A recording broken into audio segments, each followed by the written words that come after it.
Hello dear friend, this is Ashish Charles. Today we are going to discuss second part of solution. So हमने कल जो last part में discuss किया था वो डिस्कशन हमने किया था सॉल्यूशंस क्या होता है और टाइप्स ऑफ सॉल्यूशन। तो 16 टाइप के सॉल्यूशंस पे मैं बात कर चुका था। अभी हम यहाँ पर 2 टाइप के सॉल्यूशंस और पढ़ेंगे, लेकिन उसमें जाने से पहले हम आपको एक नया लॉ पढ़ाने वाले हैं जो है आपके पास हेनरीज लॉ। तो हेनरी लॉ क्या होता है उसे सीखते हैं। अकॉर्डिंग टू हेनरी, किसी गैस पर अगर आप प्रेशर अप्लाई करते हो तो जितना ज़्यादा प्रेशर आप जितनी अमाउंट पर अप्लाई करोगे तो गैस का उतना ज़्यादा लिक्विफिकेशन किया जा सकता है। तो अगर एक लाइन में बोलूँ तो ये जो है वो किस चीज़ को समझाता है? लिक्विफिकेशन ऑफ गैस को समझाता है हेनरी लॉ। गैस का लिक्विफिकेशन समझाता है एक पॉइंट। या फिर दूसरा पॉइंट, किसी गैस को किसी लिक्विड में कैसे सॉल्युबल करते हैं। तो गैस पर जब आप प्रेशर लगाओगे तो गैस लिक्विड में कन्वर्ट हो जाएगा और वो किसी लिक्विड में क्या कर जाएगा? सॉल्युबल हो जाएगा। तो solubility of gas in liquid भी ये समझाता है। तो इसने ये बोला कि किसी गैस पर सिंपली अगर आप प्रेशर लगाते हो कांस्टेंट टेम्परेचर पर, जितना ज़्यादा प्रेशर लगाओगे तो गैस को लिक्विड में बदला जा सकता है। तो अगर मैं इसके मैथमेटिकल रिप्रेजेंटेशन की बात करूं तो ये ऐसे कहता है, at a constant temperature the amount of gas is directly proportional to its pressure, applied pressure. Constant temperature पर गैस की अमाउंट स्मॉल m पर जितना ज़्यादा प्रेशर लगाएंगे तो जितना ज़्यादा प्रेशर किसी गैस की अमाउंट पर लगाया जाएगा तो गैस को उतना ही ज़्यादा लिक्विड में बदला जा सकता है। प्रोपोर्शनलिटी का साइन हटाएंगे तो एक कांस्टेंट लगा देंगे k और kp लिख लेंगे। तो यही आपका मैथमेटिकल रिप्रेजेंटेशन हो जाता है। लेकिन इसी लॉ को थोड़ा सा आगे बढ़ा करके हेनरी के फ्रेंड मिस्टर डाल्टन ने एक बात कही कि डाल्टन ने ये कहा हेनरी के फ्रेंड ने कि अगर आप गैस के बारे में बात कर रहे हो तो 1 किलो 2 किलो गैस वाली बात मत करो। मतलब आप गैस के लिए गैस की अमाउंट को रिप्रेजेंट करने के लिए मास वाला टर्म ना यूज़ करते हुए आप गैस को रिप्रेजेंट करने के लिए मोल फ्रैक्शन वाले टर्म का इस्तेमाल करो। तो गैस की अमाउंट को मास से रिप्रेजेंट ना करते हुए मोल फ्रैक्शन टर्म से रिप्रेजेंट करते हैं। मोल फ्रैक्शन क्या होता है मैं उसे अभी क्लियर कर दूंगा। तो किसी भी गैस की अमाउंट पर जितना ज़्यादा प्रेशर लगाओगे या प्रेशर किसी कांस्टेंट टेम्परेचर पर, बस मास की जगह कौन सा टर्म यूज़ कर लिया? मोल फ्रैक्शन वाला टर्म। मोल्स के रिस्पेक्ट में गैस को डिफाइन किया गया। प्रोपोर्शनलिटी का साइन हटाते हैं, कांस्टेंट लगाते हैं। इसे और करके लिखना चाहूँ तो मैं 1/kx लिख सकता हूँ। और आगे बढ़ाऊँ तो आपको पता है k कांस्टेंट है तो 1/k एक नया कांस्टेंट आएगा जिसे हम kh से रिप्रेजेंट कर लेंगे। तो p = kHx। इसी को आपका हेनरी लॉ कह लेते हैं। तो अगर सिंपली बोलूं तो किसी गैस की अमाउंट पर जितना ज़्यादा प्रेशर लगाते हैं तो गैस का लिक्विफिकेशन किया जा सकता है या किसी गैस को किसी लिक्विड में सॉल्युबल किया जा सकता है। तो P = kHx where kH = Henry constant कहते हैं। वैसे तो ये हेनरी ने ही बताया था, हेनरी कांस्टेंट। वैसे तो ये लॉ हेनरी ने दिया था लेकिन बाद में डाल्टन ने इसे थोड़ा सा मॉडिफाई किया था। मास की जगह कौन सा टर्म बता करके, मोल फ्रैक्शन वाला टर्म बता करके डिफाइन किया था। बट फिर भी इसे हेनरी लॉ के नाम से ही जाना जाता है और हेनरी को ही माना जाता है। ये प्रेशर है, ये मोल फ्रैक्शन है और टी तो आपको पता है कि टी टेम्परेचर को रिप्रेजेंट कर रहा है। तो ये सारे इसी का मैथमेटिकल रिप्रेजेंटेशन, इसी पे बेस्ड न्यूमेरिकल टाइप क्वेश्चंस वगैरह भी पूछ लेता है वो। और आगे बात करें इस पर तो हेनरी लॉ के बाद अगर हम डिस्कस करते हैं तो हेनरी लॉ को समझाने से पहले मैं आपको ये टर्म क्लियर कर देता हूँ कि मोल फ्रैक्शन क्या होता है। तो आओ सीखें। अगर आपके पास सपोज़ ये कोई सॉल्यूशन है जिसमें आपको पता है सॉल्यूशन 2 कंपोनेंट A और B से मिला होगा। A को जनरली सॉल्वेंट मानते हैं और B को जनरली आपका सॉल्यूट एज्यूम करते हैं। तो सॉल्यूट और सॉल्वेंट मिलकर के सॉल्यूशन बना है। तो सॉल्यूट के देखो A अगर सॉल्वेंट है तो सॉल्वेंट का मोल फ्रैक्शन कैसे दिया जाता है? मोल्स ऑफ A से। तो number of moles of A को ही क्या कहते हैं? उसका मोल फ्रैक्शन कहते हैं। तो मोल्स को ही मोल फ्रैक्शन कहेंगे। तो आप जानते हो फ्रैक्शन किसे कहते हैं? कुछ अमाउंट और डिवाइडेड बाय टोटल अमाउंट। तो टोटल मोल्स कितने हैं सॉल्यूशन के अंदर या सिस्टम के अंदर? Na + Nb। अगर B के मोल फ्रैक्शन की बात करूं तो इसका मतलब B के मोल्स और डिवाइडेड बाय टोटल मोल्स। तो यही आपका फ्रैक्शन हो गया। तो ये फ्रैक्शन हो गया। तो मोल फ्रैक्शन ऑफ A को डिफाइन करना हो तो किसी भी कंपोनेंट का मोल फ्रैक्शन उसी कंपोनेंट के मोल्स को कहते हैं with the ratio of total number of moles present in the system. B के मोल फ्रैक्शन की बात करें, B के नंबर ऑफ मोल्स को ही B का मोल फ्रैक्शन कहते हैं। मैं आपको यहाँ पे एक और बात बताऊँ तो अगर मोल फ्रैक्शंस को अगर मैं ऐड करूँ तो आप देख पाओगे कि अगर मैं XA + XB करूँ तो Na + Nb तो नीचे LCM हो जाएगा और Na + Nb LCM हो जाएगा तो ऊपर वाला भी ऐड हो जाएगा सिंपली Na + Nb, जो कि एक दूसरे को कैंसिल आउट करके कितना दे देगा? 1। तो आपको इस बात का याद रखना है कि मोल फ्रैक्शन का सम करने पर कितना आता है 1। तो 1 से बड़ी वैल्यू नहीं आती होगी इसका, क्योंकि मुझे बाद में ज़रूरत पड़ेगी इस लाइन की राउल्ड लॉ पढ़ाते समय, तो उस बात को मैं यहीं पे कवर कर चुका हूँ। वो बात में हम यहीं पे कवर कर चुके हैं। तो होप आपको ये पॉइंट समझ में आ गया होगा। अभी हम इस हेनरी लॉ में बात करेंगे इसकी एप्लीकेशन की। एप्लीकेशन का मतलब प्रार्थना पत्र से नहीं है, एप्लीकेशन का मतलब उसके यूज़ से है, अनुप्रयोगों से है कि उसका यूज़ क्या होता है हेनरी लॉ का। तो हम यहाँ पे सबसे पहले बात करते हैं जो स्विमर्स होते हैं वो जो अंडर वाटर डाइविंग करते हैं, और डाइविंग करने के बाद वो जो अंदर तैरते हैं, घूमते फिरते हैं, मज़े लेते हैं और मछलियों के साथ खेलते हैं, या मछलियाँ उनके साथ खेलती है या उन्हें कभी खा देती है। तो उसमें जो स्विमर्स होते हैं वो अपने साथ ऑक्सीजन सिलेंडर लेके जाते हैं। तो ऑक्सीजन सिलेंडर को हीलियम गैस के साथ हाई प्रेशर दे करके ऑक्सीजन गैस को उसमें क्या कर लिया जाता है, डिसॉल्व कर लिया जाता है और उस सिलेंडर में भर लिया जाता है, और तब जा करके वो क्या करते हैं, डाइविंग करने के लिए उस सिलेंडर को साथ में ले करके पूरे अंडर वाटर डाइविंग करते रहते हैं। एक वो हो गए। आपके घर की LPG है, लिक्विड पेट्रोलियम गैस उसको कहते हैं, तो वहाँ पर भी गैस पर प्रेशर लगा करके उसे लिक्विड फॉर्म में बनाया गया है, और लिक्विड का जब वो प्रेशर रिलीज़ करता है तो आपकी गैस जल करके खाना पीना आपका बनता रहता है। और नहीं तो वो वाले सिलेंडर तो आते ही हैं, गैस वाले सिलेंडर, फॉग वाला तो लिक्विड वाला है, बट जनरली जो और आते हैं एक्स वगैरह के, वो सारे गैस वाले सिलेंडर होते हैं कि आप प्रेशर रिलीज़ करोगे तो वो सारी गैस फिर रूम में फैल जाती है, और उतनी सारी गैस को कंप्रेस करके क्या रखा हुआ है, उस छोटे से सिलेंडर में भरा हुआ है। एक वो हो गया। और एक जो तो आपको मैं बता चुका हूँ स्विमर्स वाला हो गया, आप LPG वाला एग्जाम्पल दे सकते हो। तीसरा एग्जाम्पल में वही गैस वाले सिलेंडर, बिना गैस वाले फॉग, और वो सब जो भी चलते हैं आपके परफ्यूम्स। दूसरा आपके पास आ गया एक जो हमारा बॉडी से रिलेटेड है, बायोलॉजिकल एप्लीकेशन।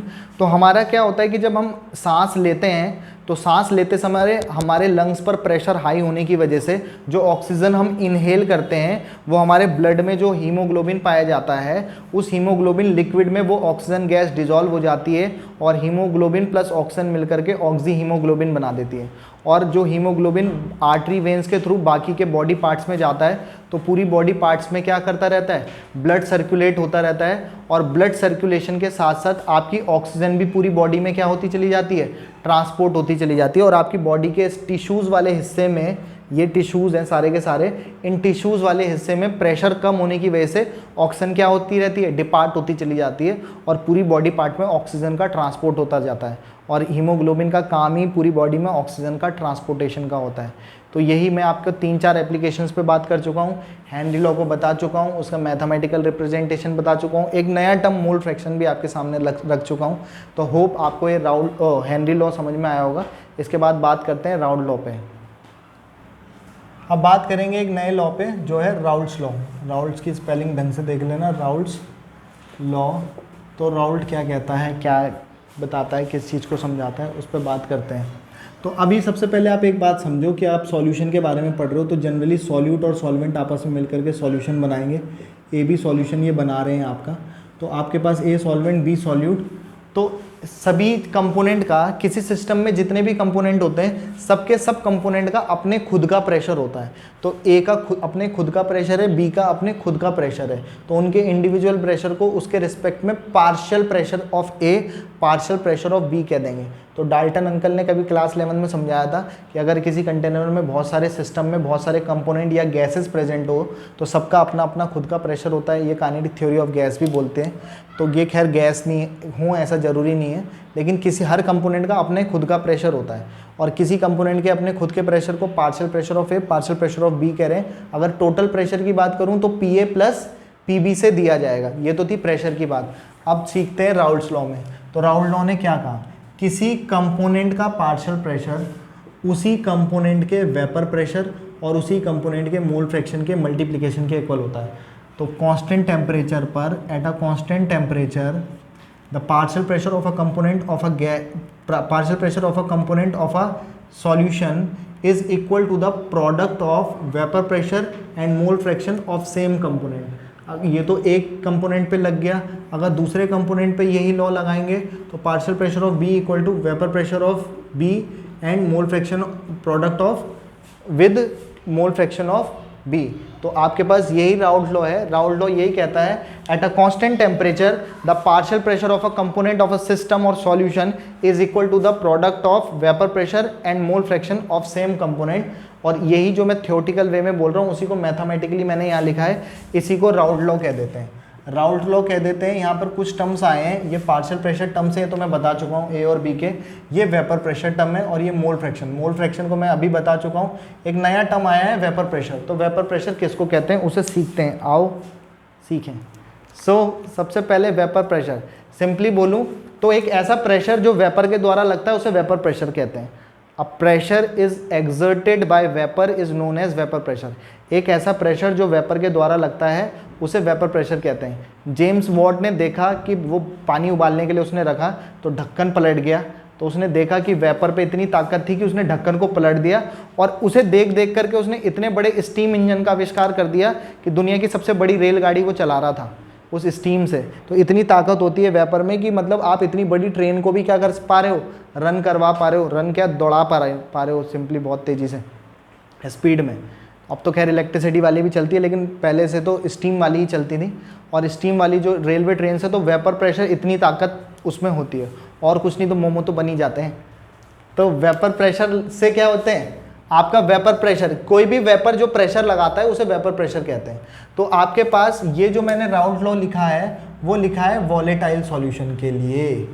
दो टाइप से चलता है, Raoult law for volatile solution और दूसरा चलता है Raoult law for non volatile solution.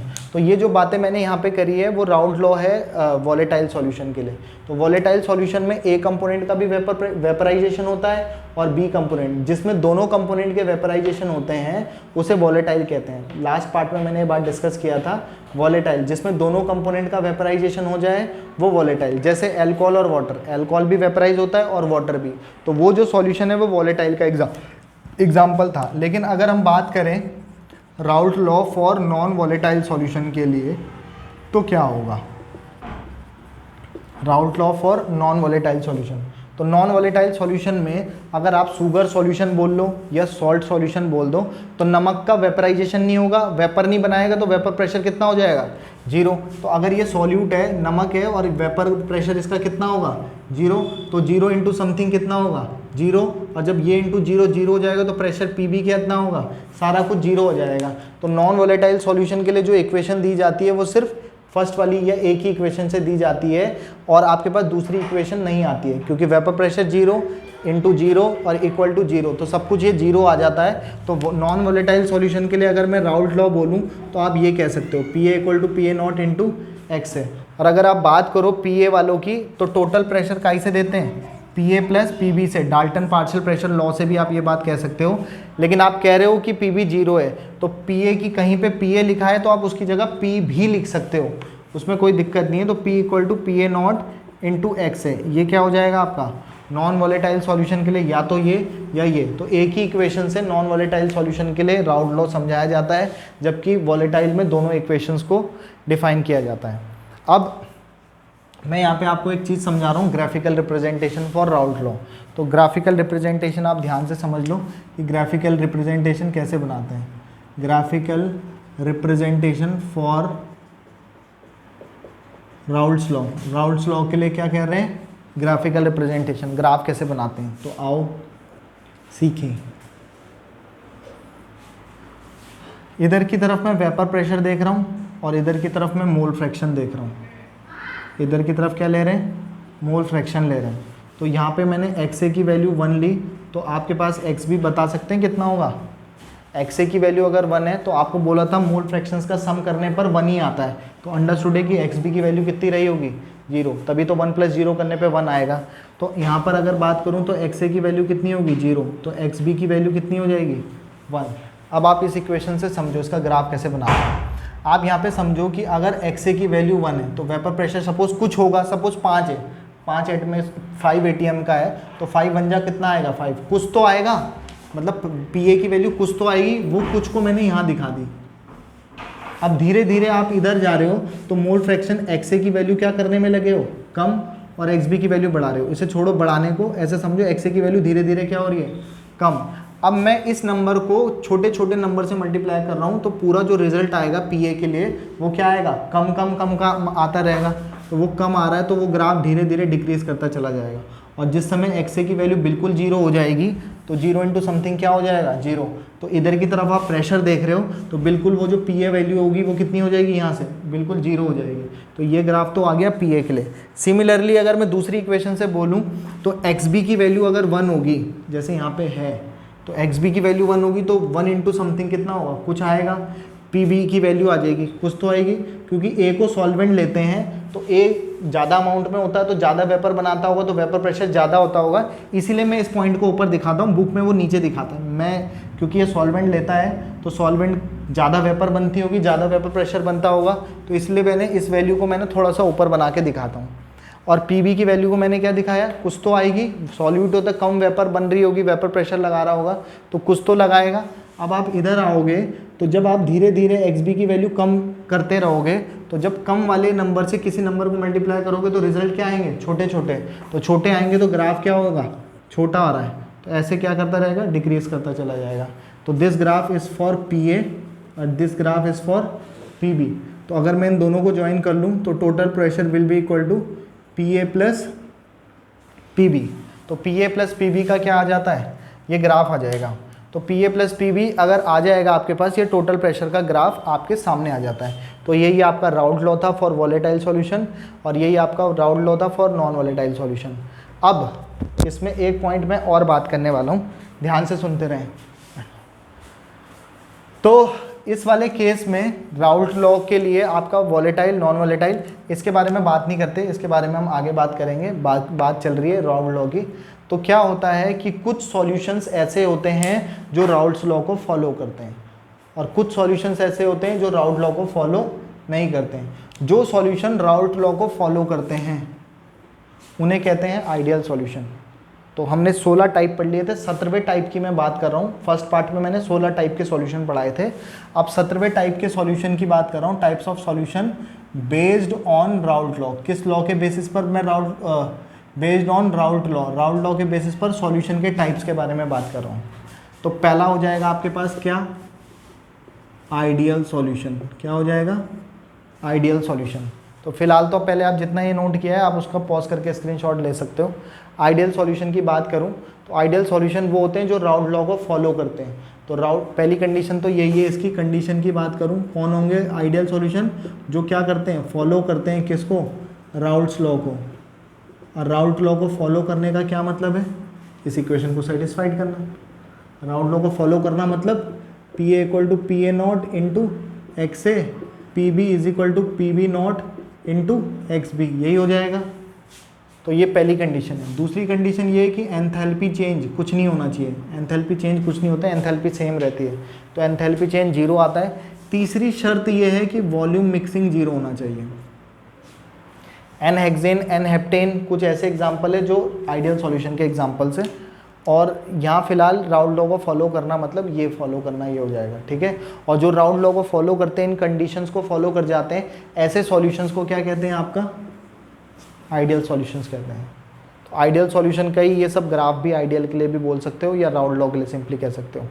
अब दूसरा टाइप चलता है इसी में ही, बेस्ड ऑन राउल्ट लॉ के बेसिस पर। राउल्ट लॉ को फॉलो करेंगे आइडियल, और जो राउल्ट लॉ को फॉलो नहीं करेंगे वो कौन से वाले हो जाएंगे आपके पास, दूसरे टाइप के, 17वां टाइप और 18वां टाइप, नॉन आइडियल सॉल्यूशन। तो नॉन आइडियल सॉल्यूशन किसे कहते हैं, तो जो राउल्ट लॉ को फॉलो नहीं करते वो नॉन आइडियल। फॉलो करना मतलब बराबर आना, फॉलो ना करने का मतलब क्या होगा, पहली शर्त क्या होगी।